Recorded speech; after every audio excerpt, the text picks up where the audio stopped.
نحمده ونصلي على رسوله الكريم أما بعد فأعوذ بالله من الشيطان الرجيم بسم الله الرحمن الرحيم رب اشرح لي صدري ويسر لي أمري واحلل عقدة من لساني يفقهوا قولي.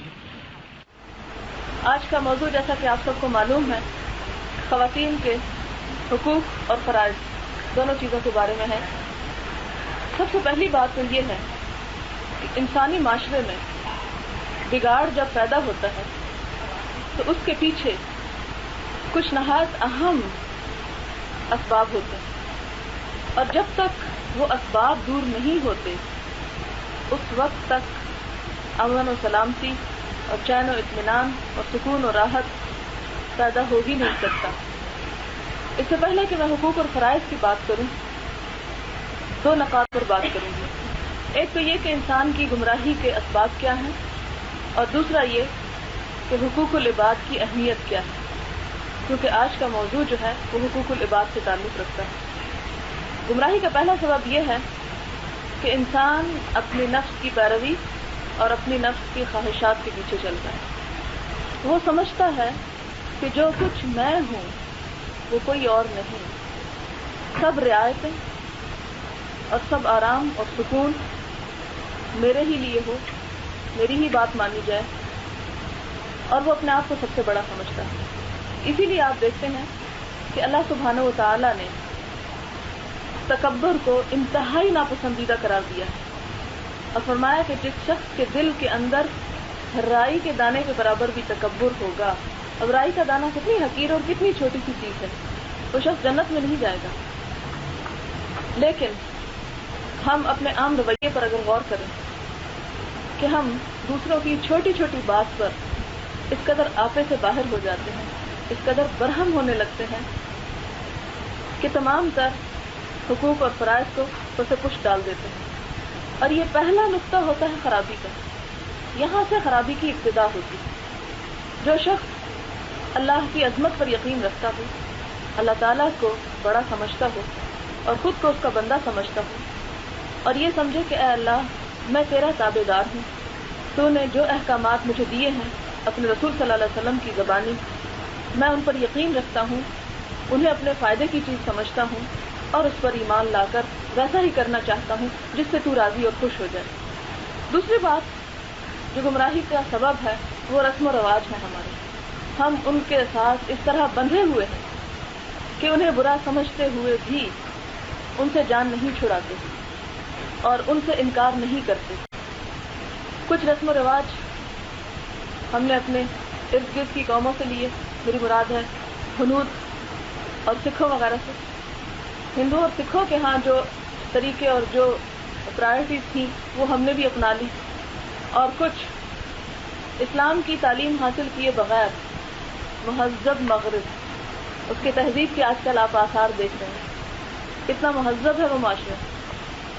اس مہذب مغرب کے میرا اشارہ ہے ان فسادات کی طرف جو آج کل ہو رہے ہیں، اس تہذیب کی طرف. اس تہذیب کو ہم نے اپنے دل و جان سے لگایا اور ان کی ہر بات کو، خواہ وہ انہوں نے اصل میں ہمارے ہی سے کیوں نہ لی ہو، یہ مسلمانوں ہی سے کیوں نہ لی ہو، اسے آنکھیں بند کر کے اپنا لیا، اس پر ایمان لے آئے. لہذا یہ رسم و رواج اور یہ طور طریقے اور ان تہذیبوں کی اندھی پیروی یہ بھی انسان کی گمراہی کا باعث بنتی ہے. ہمارے معاشرے میں گھریلو زندگی میں کتنی ہی تلخیاں پیدا کرنے والی ایسی چیزیں جن کا نام رسم و رواج ہے، ایک بہت بڑا فیکٹر ہے. پھر تیسری چیز آپ دیکھیں کہ دوسرے انسانوں کی پیروی. فلاں یہ کر رہا ہے، فلاں ایسا پہنتا ہے، فلاں اس جگہ جاتا ہے، یعنی فلاں کی جو پیروی ہے اللہ کے مقابلے میں، یہ پیروی دراصل غلامی ہے فلاں اور فلاں کی. کیونکہ جب انسان سب کو خوش کرنے کی کوشش کرتا ہے تو وہ اپنا آپ گنوا بیٹھتا ہے، وہ کر ہی نہیں سکتا. اس کے مقابلے میں جب انسان ان سب کی غلامی کا پھندا گردن سے نکال کے صرف اللہ کی اطاعت کا عزم کر لیتا ہے تو اس کی ساری مشکلات آسان ہو جاتی ہیں. اب دیکھیں کہ پہلے تو ہمیں ان تین چیزوں سے چھٹکارا حاصل کرنا ہوگا. دوسرا نمبر پر جو بات مختصراً آپ کے سامنے رکھوں گی وہ یہ کہ ایک گھریلو زندگی کا حسن اطمینان اور سکون اسی صورت میں برقرار رہ سکتا ہے جب انسان دوسروں کے حقوق کو پہچانے اور انہیں ادا کرنے کی فکر کرے. دوسروں کے حقوق کی اہمیت کا اندازہ آپ اس بات سے لگا سکتے ہیں کہ حضور صلی اللہ علیہ وسلم نے فرمایا کہ اگر انسان سے اللہ تعالیٰ کے حقوق میں کوئی کمی بیشی ہو جاتی ہے، مثال کے طور پر اللہ نے ہم پر نماز فرض کی، کبھی سو گئے نہیں اٹھ سکے، نماز جاتی رہی، بیماری کی حالت میں وہ یکسوئی اور وہ اطمینان نہیں ہوتا نمازوں میں، اسی طرح حج، زکوٰۃ، صدقات، خیرات اور بھی جو اللہ تعالیٰ کے حقوق ہیں ہم پر، اگر اس میں کوئی کمی ہو جاتی ہے تو اللہ تعالیٰ اپنی رحمت سے اسے معاف کر دیں گے. لیکن اگر بندوں کے حق میں کوئی کمی ہو گئی تو جب تک بندے معاف نہ کریں اس وقت تک معافی نہیں مل سکتی. پھر اس کے بعد آپ دیکھیں کہ ایک حدیث میں حضور صلی اللہ علیہ وسلم نے فرمایا، اور بہت دفعہ آپ یہ حدیث سن چکے ہوں گے، آپ نے فرمایا کہ کیا تم جانتے ہو کہ مفلس کون ہوتا ہے، غریب کون ہوتا ہے، فقیر کون ہوتا ہے؟ تو صحابہ کرام کا طریقہ کار یہ تھا کہ جواب دیتے تھے کہ اللہ اور اس کا رسول ہی زیادہ بہتر جانتا ہے. تو آپ صلی اللہ علیہ وسلم نے فرمایا فقیر وہ نہیں ہوتا جس کے پاس مال و دولت نہ ہو. میری امت کے فقیر وہ لوگ ہیں، محتاج وہ لوگ ہیں جو قیامت کے دن نیکیاں لے کر آئیں گے، ڈھیروں نمازیں، نفل، صدقے، خیرات اور نہ جانے کیا کچھ کیا ہوگا، لیکن اس کے ساتھ ساتھ اس کا حق مارا، اسے گالی دی، اسے تکلیف پہنچائی، اسے ضرر پہنچایا، یعنی دوسروں کے حقوق میں کمی کی. تو جتنے لوگوں کے حقوق میں کمی کی ہوگی، جس کو تکلیف پہنچائی ہوگی، جس کی اذیت کا سامان کیا ہوگا، تو سب آ کے کھڑے ہو جائیں گے. اب چونکہ قیامت کے دن اس کا جواب صرف اور صرف نیکیوں کی ادائیگی کی شکل میں ہو سکتا ہے، لہذا ہر وہ شخص جس نے حق تلفی کی ہوگی اس شخص کی نیکیاں ان کو تقسیم کر دی جائیں گی، حتیٰ کہ جب اس کی ساری نیکیاں ختم ہو جائیں گی پھر بھی کچھ لوگ کھڑے ہوں گے جو اپنا حق مانگ رہے ہوں گے. اب یہ شخص تو مفلس ہو چکا، یہ تو خسارہ ہو گیا، اس کے پاس تو کچھ نہیں بچا، اب کیا ہو؟ اب ان کی برائیاں اس کے پلے میں ڈال دی جائیں گی تاکہ یہ سزا جا کے بھگتے. لہذا اسلام میں حقوق العباد جو ہیں وہ بے حد اہمیت رکھتے ہیں. اور آپ دیکھتے ہیں کہ حضور صلی اللہ علیہ وسلم نے ایک مسلم کی جو تعریف کی کہ مسلمان کون ہوتا ہے، اس کے بارے میں فرمایا المسلم من سلم المسلمون من لسانه ويده، کہ مسلمان وہ ہے جس کی زبان اور جس کے ہاتھ سے دوسرے مسلمان محفوظ رہیں. اسی طرح آپ دیکھتے ہیں کہ حضور صلی اللہ علیہ وسلم نے فرمایا شہادت جیسا عظیم منصب انسان کے بندوں کے حق میں زیادتی کا کفارہ نہ بن سکے گا. یعنی جب ایک شخص شہید ہوتا ہے، اللہ کی راہ میں مارا جاتا ہے، تو خون کا پہلا قطرہ زمین پر گرتا ہے اور وہ شخص اپنے گناہوں سے بالکل پاک صاف ہو جاتا ہے. لیکن اگر اس شخص نے بندوں کے حقوق میں کچھ کمی کی ہوگی تو وہ حق اسے دینے پڑیں گے. اس کا مطلب یہ ہے کہ بندوں کے حق بندے ہی معاف کر سکتے ہیں، اللہ تعالیٰ معاف نہیں کریں گے.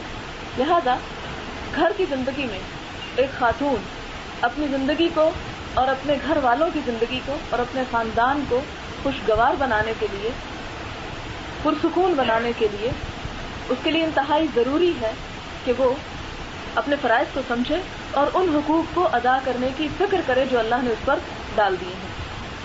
حقوق کی ادائیگی کا آپ اندازہ اس بات سے بھی لگائیں کہ مسلم میں ایک حدیث ہے، حضور صلی اللہ علیہ وسلم نے فرمایا قیامت کے دن حقداروں کے حقوق ضرور ادا کیے جائیں گے، یہاں تک کہ بے سینگ کی بکری کا سینگ دار بکری سے قصاص لیا ہوگا جس نے بلا وجہ اسے مارا ہوگا. ظاہر ہے کہ اگر جانوروں کے ساتھ یہ معاملہ ہے تو پھر انسانوں کے حقوق تو اس سے کہیں زیادہ اہم اور افضل ہیں. آخری بات اس سلسلے میں یہ ہے جس کا ہمیں مکلف قرار دیا گیا ہے، وہ یہ کہ حضور صلی اللہ علیہ وسلم نے فرمایا کہ کوئی شخص اس وقت تک مومن نہیں ہو سکتا جب تک وہ دوسروں کے لیے وہی پسند نہ کرے جو وہ اپنی ذات کے لیے پسند کرتا ہے. لہذا ہمیں پہلا اور آخری سبق یہ دیا گیا کہ ہم اپنے اندر سے خود غرضی، انا، تکبر اور اپنے آپ کو کچھ سمجھنا، یہ چیزیں جب تک نکال کر اپنے اندر عاجزی اور انکساری اور دوسروں کے حقوق کی ادائیگی کا احساس نہیں پیدا کرتے، اس وقت تک کامیابی سے ہمکنار نہیں ہو سکتے۔ اب آپ دیکھیں کہ یہاں پہلے میں کچھ مردوں کے حقوق کے بارے میں بات کروں گی، اس کے بعد خواتین کی بات ہوگی۔ خواتین کے لیے آپ صلی اللہ علیہ وسلم کا وجود جو ہے وہ بہت ہی باعث رحمت تھا۔ آپ کو معلوم ہے کہ اسلام سے پہلے عرب میں خواتین کی کیا حالت تھی، نہ صرف یہ کہ عرب میں بلکہ پوری دنیا میں بچی کے پیدا ہونے پر ہی اسے زندہ درگور کر دیا جاتا ہے۔ قرآن پاک میں ارشاد ہوتا ہے وَإِذَا بُشِّرَ أَحَدُهُمْ بِالْأُنثَىٰ ظَلَّ وَجْهُهُ مُسْوَدًّا وَهُوَ كَظِيمٌ يَتَوَارَىٰ مِنَ الْقَوْمِ مِنْ سُوءِ مَا بُشِّرَ بِهِ، کہ جب ان میں سے کسی ایک کو بیٹی کے پیدا ہونے کی خبر سنائی جاتی ہے اس کا چہرہ سیاہ ہو جاتا ہے، وہ غم کے گھونٹ پیتا ہے، اپنی قوم سے چھپتا پھرتا ہے۔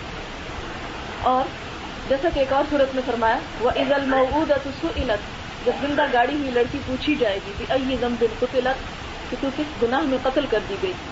ہم دیکھتے ہیں کہ ایک دفعہ حضور صلی اللہ علیہ وسلم اپنے ساتھیوں کے ساتھ بیٹھے ہوئے تھے کہ ایک شخص آتے ہیں اور بتاتے ہیں کہ اللہ کے رسول صلی اللہ علیہ وسلم میری ایک بچی تھی، اس کی ماں نے اس کی پیدائش پر اسے مجھ سے چھپائے رکھا حتیٰ کہ وہ چلنے پھرنے کے قابل ہو گئی۔ تو ایک دن میں نے اسے اپنی انگلی کے ساتھ لگایا اور میں جنگل کی طرف جا رہا تھا، راستے میں وہ بہت پیاری پیاری باتیں میرے ساتھ کر رہی تھی۔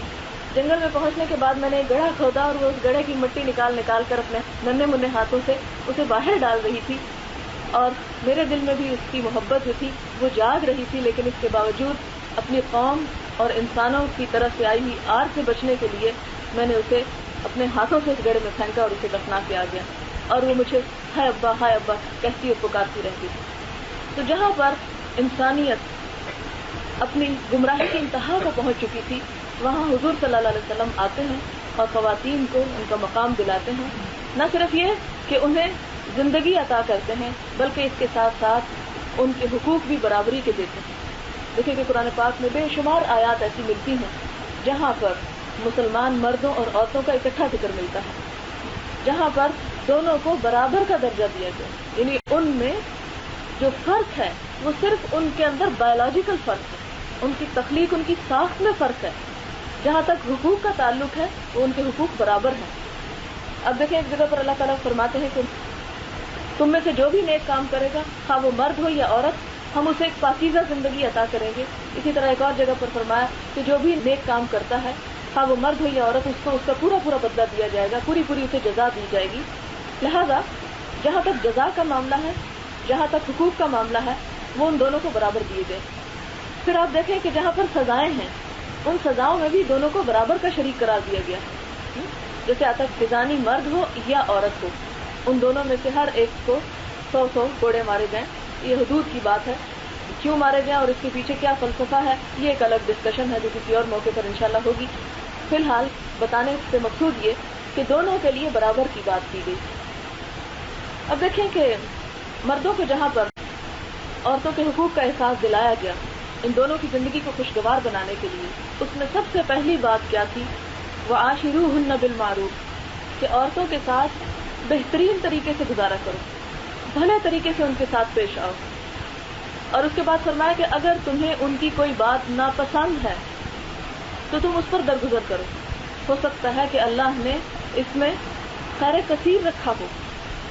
اسی عورت سے جس کی چند باتیں تم اس سے اتفاق نہیں کرتے لیکن اسی سے اللہ تمہیں ایسی اولاد عطا کرے جو تمہارے لیے صدقہ جاریہ ہو، وہی خاتون تمہارے ایمان اور تمہاری نیکیوں اور تمہارے اعمال اور تمہاری رزق میں فراوانی کا باعث ہو۔ لہذا پہلی نصیحت جو کی گئی وہ یہ تھی کہ حسن سلوک کیا جائے۔ ایک اور جگہ پر حضور صلی اللہ علیہ وسلم نے فرمایا لوگوں سنو، عورتوں کے ساتھ اچھے سلوک سے پیش آؤ، تمہیں ان کے ساتھ سختی کا برتاؤ کرنے کا کوئی حق نہیں سوائے اس صورت میں جب ان کی طرف سے کھلی ہوئی نافرمانی سامنے آئے، یعنی وہ کسی بات کو مان کر ہی نہ دیں۔ اگر وہ ایسا کر بیٹھیں تو پھر انہیں اپنی خوابگاہوں میں علیحدہ کر دو اور انہیں مارو تو ایسا نہ مارنا کہ کوئی شدید چوٹ آئے، اور پھر جب وہ تمہارے کہنے پر چلنے لگیں تو ان کو خواہ مخواہ ستانے کے بہانے نہ ڈھونڈو۔ دیکھو سنو، تمہارے کچھ حقوق تمہاری بیویوں پر ہیں اور تمہاری بیویوں کے کچھ حقوق تمہارے اوپر ہیں، ان پر تمہارا حق یہ ہے کہ تمہارے بستروں کو ان لوگوں سے نہ روندوائیں جن کو تم ناپسند کرتے ہو، اور تمہارے گھروں میں ان لوگوں کو نہ آنے دیں جن کا آنا تمہیں ناگوار ہو۔ سنو، ان کا تم پر یہ حق ہے کہ تم انہیں اچھا کھلاؤ اور اچھا پہناؤ۔ پھر اسی طرح یہ کہ خاوند کو یہ حکم دیا گیا کہ وہ اپنی بیوی کے ساتھ خوشگمانی کا سلوک رکھے. جہاں پر حسن ظن ہر انسان کے ساتھ رکھنے کا حکم دیا گیا ہے، وہاں بطور خاص اس رشتے اور اس تعلق میں اس کی تاکید کی گئی ہے کہ دونوں ایک دوسرے کے ساتھ حسن ظن رکھیں. حضور صلی اللہ علیہ وسلم نے مصالحت کے رویے کو پسند فرمایا اور آپ نے فرمایا او صلح خیر، کہ صلح اور ایک دوسرے کے ساتھ اچھے تصورات اور اچھے خیال کے ساتھ رہنا ہی زیادہ بہتر ہے. اور اللہ سبحانہ وتعالیٰ نے ارشاد فرمایا فَإِن كَرِهْتُمُوهُنَّ، اور اگر تمہیں ناپسند ہے فَعَسَىٰ أَن تَكْرَهُوا شَيْئًا وَيَجْعَلَ اللَّهُ فِيهِ خَيْرًا كَثِيرًا، تو ہو سکتا ہے کہ تم ایک چیز کو ناپسند کرو اور اللہ سبحانہ وتعالیٰ اس میں تمہارے لیے بہت بھلائی رکھ دے. حضور صلی اللہ علیہ وسلم نے فرمایا کوئی مومن اپنی مومن بیوی سے نفرت نہ کرے. اگر بیوی کی کوئی عادت اسے ناپسند تو ہو سکتا ہے کہ کوئی دوسری خصلت اسے پسند آ جائے. لہذا نفرت کرنے کی، ناپسند کرنے کی، حقیر سمجھنے کی کوئی گنجائش اسلام نے بہرحال مردوں کو نہیں دی. پھر اسی طرح مردوں کو حکم دیا گیا کہ وہ خواتین کے ساتھ عفو و درگزر اور ایک دوسرے کو برداشت کرنے کا مادہ اپنے اندر پیدا کریں، اور اگر ان کی طرف سے کوئی کوتاہی ہو جائے تو اس پر انہیں معاف کر دیں. قرآن پاک میں اللہ سبحانہ وتعالیٰ کا ارشاد ہے یا ایھا الذین آمنوا ان من ازواجکم واولادکم عدوا لکم فاحذروہم وان تعفوا وتصفحوا وتغفروا فان اللہ غفور رحیم. اللہ سبحانہ وتعالیٰ فرماتے ہیں مومنو، تمہاری بعض بیویاں اور بعض اولاد تمہاری دشمن تو ان سے بچتے رہو، اور اگر تم عفو درگزر اور چشم پوشی سے کام لو تو یقین رکھو کہ خدا بہت ہی زیادہ رحم کرنے والا ہے. اب یہاں پر یہ جو فرمایا گیا کہ تمہاری دشمن ہے، تو اس سے مراد یہ کہ دشمنی اسلام کی نظر میں دراصل وہ دشمنی ہے جس میں ایک انسان دوسرے کی آخرت کو برباد کر دیتا ہے. کیونکہ انسان اولاد اور بیوی یا بیوی شوہر کی محبت میں بعض اوقات بہت غلط کام کر گزرتا ہے، اور بعض اوقات دیکھیں کہ ایک خاوند حلال کمائی کرنا بھی چاہتا ہے لیکن عورت کا غلبہ اتنا ہوتا ہے کہ وہ حرام کو چھوڑنے نہیں دیتی، وہ اسے حلال پر مدد نہیں کرتی، وہ اسے یقین دہانی نہیں کرواتی، وہ اس سے تعاون نہیں کرتی کہ میں تھوڑے پر گزارا کر لوں گی لیکن یہ کہ تم صرف حلال پر اکتفا کرو. تو ایسی خواتین جو اپنے خاوندوں کو حرام پر اکساتی ہیں یا حرام پر مددگار ہوتی ہیں اور حلال پر ان کے ساتھ تعاون نہیں کرتی، یہ دراصل ان کی دشمن ہوتی ہے. اور اولاد کی دشمنی بھی یہی ہوتی ہے کہ وہ ان کے بھلے کی خاطر، ان کی دنیا بنانے کی خاطر خاوند ایسے ذرائع اختیار کرے جس سے وہ اللہ کی ناپسندیدگی اور غضب کا شکار ہو. پھر اسی طرح یہ ہے کہ اسلام مرد کو یہ حکم دیتا ہے کہ وہ اپنی بیوی کے ساتھ خوش اخلاقی کا رویہ اختیار کرے، خندہ روئی سے پیش آئے. حضور صلی اللہ علیہ وسلم نے فرمایا کامل ایمان والے وہ مومن ہیں جو اپنے اخلاق میں سب سے اچھے ہوں، اور تم میں سب سے اچھے وہ لوگ ہیں جو اپنی بیویوں کے حق میں سب سے اچھے ہوں. یعنی اچھائی کا اور بہترین ہونے کا جو معیار بتایا گیا وہ یہ کہ تم میں سے سب سے اچھا وہ ہے جو اپنی بیوی کے ساتھ سب سے اچھا سلوک کرتا ہے، اس کی عزت و تکریم کرتا ہے، اس سے محبت کرتا ہے، اس سے عفو درگزر کا معاملہ کرتا ہے. اور ایک اور جگہ پر حضور صلی اللہ علیہ وسلم نے فرمایا وَأَنَا خَيْرُكُمْ لِأَهْلِي، اور میں تم سب میں اپنے گھر والوں سے زیادہ اچھا سلوک کرتا ہوں. پھر اسی طرح آپ دیکھیں کہ حضرت عائشہ فرماتی ہے کہ میں نبی صلی اللہ علیہ وسلم کے ہاں یعنی آپ کے گھر میں گڑیوں کے ساتھ کھیلا کرتی تھی. آپ کو معلوم ہے کہ بہت جنگ تھی جب آپ کی شادی ہوئی، تو یہ کہ حضرت عائشہ کہتی ہے کہ میں گڑیوں کے ساتھ کھیلا کرتی تھی اور میری سہیلیاں بھی میرے ارد گرد کھیلا کرتی تھی. جب نبی صلی اللہ علیہ وسلم گھر میں تشریف لاتے تو سب ادھر ادھر چھپ جاتے، آپ ڈھونڈ ڈھونڈ کر ایک ایک کو میرے پاس بھیجتے تاکہ وہ میرے ساتھ کھیلیں. یہ بخاری اور مسلم دونوں کی روایت. اب دیکھیں کہ یہاں پر حضور صلی اللہ علیہ وسلم کا کیسا پیارا اور کتنا مشفقانہ اور کتنا محبت بھرا سلوک ہمارے سامنے آتا ہے. اور ہم میں سے شاید کچھ شوہر ایسے ہوں گے جو گھر میں کسی دوسری دوست کو دیکھ لیں یا کسی اور کے ساتھ بات کرتے ہوئے فون پر ہی تو غضبناک ہو جائیں گے کہ تمہیں ہر وقت دوستوں سے فرصت نہیں ملتی. ہاں اس معاملے میں احتیاط ضروری ہے. اسی طرح آپ دیکھیں کہ ایک دفعہ حج کے موقع پر حضرت صفیہ کا اونٹ بیٹھ گیا اور وہ سب سے پیچھے رہ گئی. نبی صلی اللہ علیہ وسلم نے دیکھا کہ وہ زاروں قطار رو رہی. آپ رک گئے اور اپنے دست مبارک سے چادر کا پلو لے کر ان کے آنسو پوچھنے لگ گئے. وہ پوچھتے جاتے تھے اور وہ بے اختیار روتی چلی جاتی. یہ نہیں کہ وہ ڈانٹ رہے کہ میں اچھا تمہیں چپ کراؤں تم خاموشی نہیں ہو رہی اب چپ کر جاؤ. نہیں, عام طور پہ ایسا ہوتا ہے کہ جو کوئی دلاسا یہ تسلی دیتا ہے تو انسان کے آنسو اور نکلتے ہیں. تو حضور صلی اللہ علیہ وسلم بڑے تحمل اور بہت اچھے انداز سے ان کی دلجوئی کرتے رہے. پھر اسی طرح یہ کہ کفالت یا ضروریات زندگی کی جو فراہمی ہے یہ مرد کے ذمہ ہے. حضور صلی اللہ علیہ وسلم بھی اس معاملے میں بہت بہترین تلقین کرتے ہیں.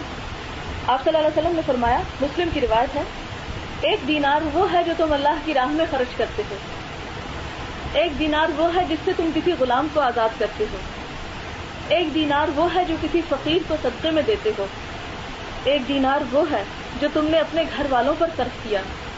ان میں سب سے زیادہ اجر و ثواب والا دینار وہ ہے جو تم نے اپنے گھر والوں پر خرچ کیا. لیکن اس سے کسی کو یہ غلط فہمی نہ ہو کہ انسان جو کچھ کمائے وہ سارے کا سارا گھر پہ لگا دے, یہ بات بھی نہیں. اس لیے اس سے مراد یہ ہے کہ گھر والوں کی ضرورت کو مقدم رکھا جائے, پہلے ان کی ضروریات پوری کی جائیں اور اس کے بعد جس طرح کہ قرآن پاک میں ارشاد ہوتا ہے, یسألونک ماذا ينفقون, یہ سوال کرتے ہیں کہ کیا خرچ کیا جائے.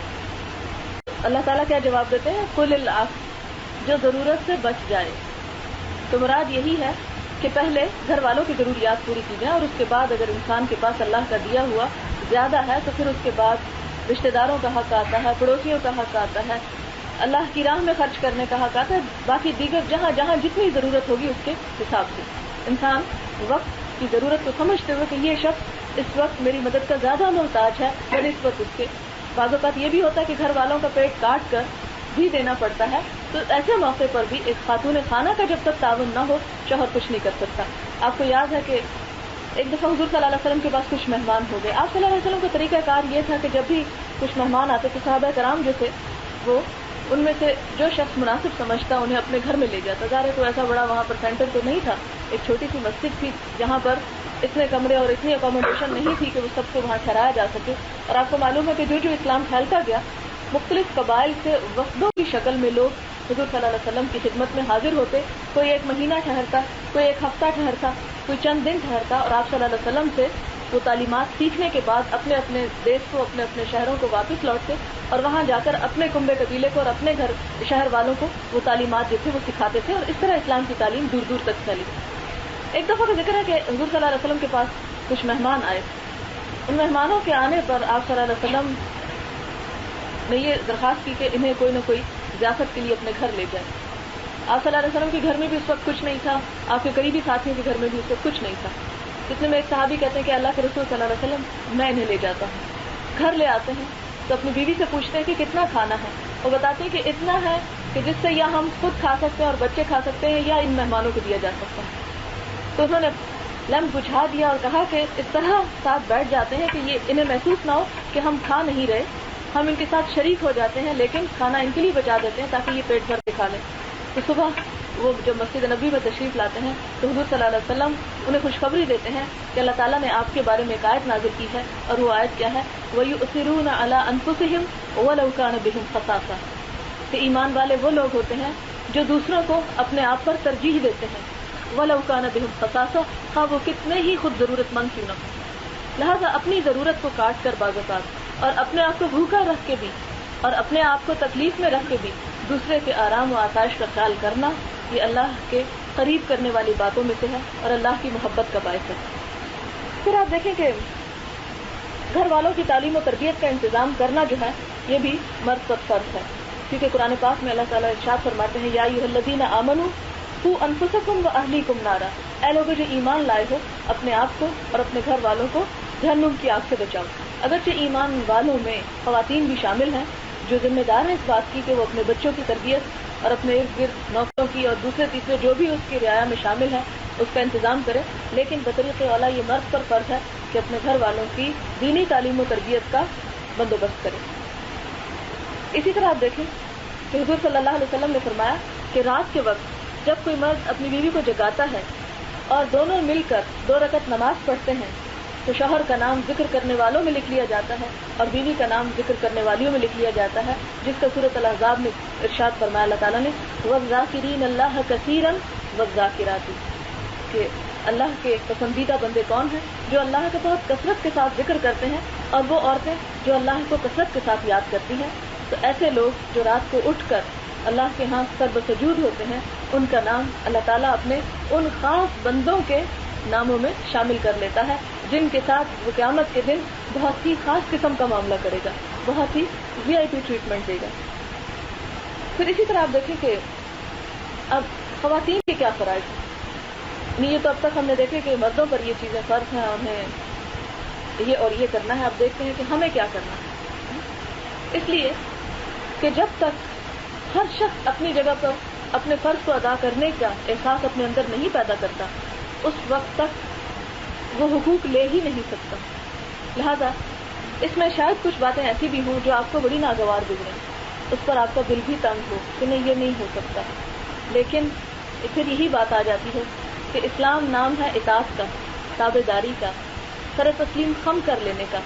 اور اللہ تعالیٰ نے ہم میں جو حقوق اور فرائض کی تقسیم کی ہے وہ ہمارے ہی فائدے کے لیے کی، ہمارے ہی بھلائی کے لیے کی ہے. اب دیکھیں کہ اگر ہم اپنے فرائض ادا کرتے ہیں یا ہم اپنے حقوق لیتے ہیں تو اس میں اللہ سبحانہ و تعالیٰ کا کیا فائدہ ہے؟ اسے تو کچھ نہیں ملتا. یہ سب کچھ کس کے فائدے کے لیے ہے؟ میرے اور آپ کے فائدے کے لیے. لہذا ضروری ہے کہ وہ پابندیاں اور وہ چیزیں جو اللہ سبحانہ و تعالیٰ نے ہم پر لگائیں، ہم بھی ان کا احساس کرنے والے ہیں. عورت پر سب سے پہلا فرض جو ہے وہ شوہر کی اطاعت کا ہے، تو شوہر کی بات مانے.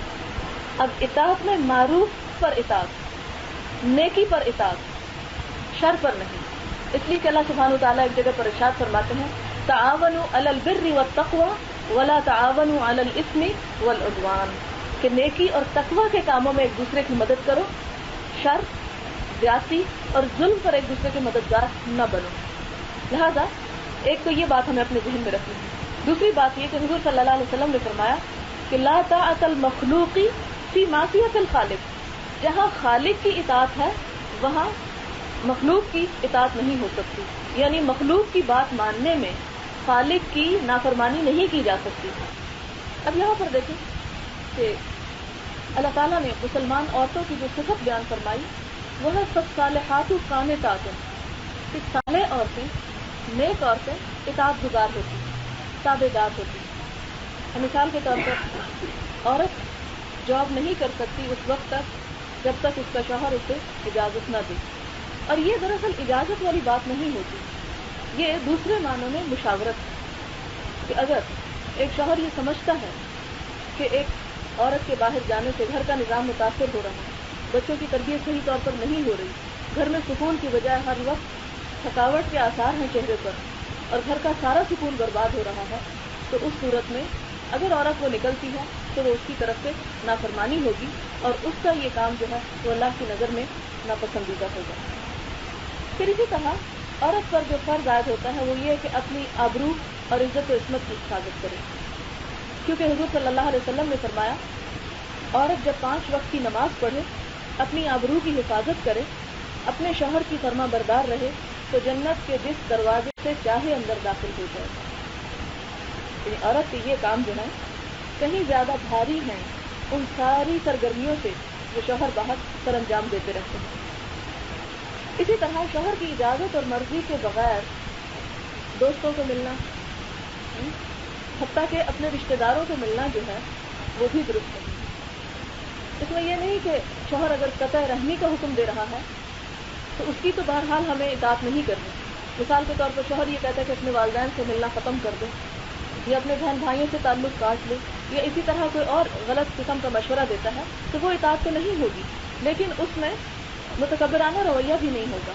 بہرحال جہاں اللہ تعالیٰ نے انسان کو خسارے سے بچنے کے لیے 4 صفات بتائیں، والعصر ان الانسان لفی خسر، قسم ہے زمانے کی، انسان خسارے میں ہے جب تک وہ ایمان نہ لے آئے، نیک کام نہ کرے اور ایک دوسرے کو حق کی تلقین نہ کرے. مثال کے طور پر اگر خاوند یہ کہتا ہے کہ تم والدین سے ملنا چھوڑ دو، تو یہ کیا ہے؟ قطع رحمی. اور قطع رحمی جو ہے بہت بڑا گناہ ہے. اب ایسے موقع پر عورت کیا کرے گی؟ عورت یہ نہیں کرے گی کہ نافرمانی کر کے زبردستی نکلے اور اسے چڑھائے اور کہے کہ نہیں میں تو ضرور جاؤں گی اور میں ایسا اور ایسا کروں گی. نہیں، اس موقع پر عورت پر بھی فرض ہے کہ وہ تواصل بالحق، ایک دوسرے کو حق کی تلقین کرے، شوہر کو آہستہ آہستہ اور طریقے کے ساتھ یہ سمجھائے کہ اسے قطع رحمی کا حکم نہیں دینا چاہیے. اسی طرح اگر کوئی شوہر یہ چاہتا ہے کہ اس کی بیوی جو ہے وہ ایسا لباس پہنے یا ایسے کام کرے جو اللہ کی نظر میں ناپسندیدہ ہے، تو ایسے معاملات میں بھی عورت مرد کی بات نہیں مانے گی. لیکن پھر دیکھیے کہ معاملہ جو ہے وہ ضد اور ہٹ دھرمی کا نہیں ہوگا، موافقت کا، مشاورت کا اور ایک دوسرے کے ساتھ تعاون کرتے کرتے آگے بڑھنا ہوگا. پھر اسی طرح یہ ہے کہ عورت پر فرض یہ ہے کہ وہ اپنے خاوند کے لیے زینت کرے، اپنے آپ کو صاف ستھرا رکھے، اپنے آپ کو سجا بنا کر رکھے، اس لیے کہ ایسا کرنا سراسر عبادت ہے. اور ایسا کرنے سے خصوصاً ان خواتین کے خاوند جو اپنی خواتین سے یہ ڈیمانڈ کرتے ہیں کہ وہ ان کے لیے سجے بنے، اور پھر وہ جان بوجھ کر اس چیز کو نگلیکٹ کرتی ہیں، اور ان کے اس بے رخی اور اس غلط رویے کی وجہ سے شوہر کسی اور غلطی میں مبتلا ہوتا ہے یا کسی اور طرف متوجہ ہوتا ہے، تو اس غلطی کی ذمہ دار بھی صرف خواتین ہی ہیں. پھر آپ دیکھیں کہ محبت کرنا بھی واجب ہے، عبادت ہے، اور نہ صرف یہ کہ انسان دل میں محبت رکھے بلکہ اس محبت کا اظہار بھی کرے مختلف طریقوں کے ساتھ. اب دیکھیں کہ ایک دفعہ حضور صلی اللہ علیہ وسلم بیمار ہو گئے.